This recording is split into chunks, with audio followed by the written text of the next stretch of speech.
Good morning guys. So ito yung ating bagong Guinea Fowl kits or mga sisiw ng Bengala. So yun yung parents nila. Nandun. Yan. Yan yung mama. Aggressive yung papa.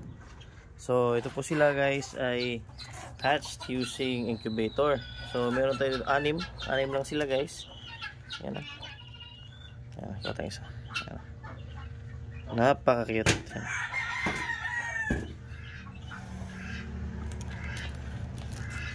Yan ang ating 6 na Bengala kits or Guinea Fowl kits guys.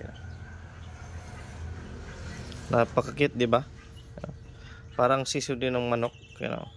Iba lang yung kulay nila o yung pattern ng balahibo.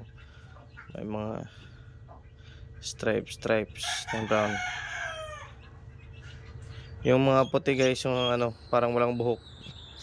Yung iba dahil sa itlog, pagpisa nila guys, dumikit yung buhok nila sa itlog. Yan. Ayan.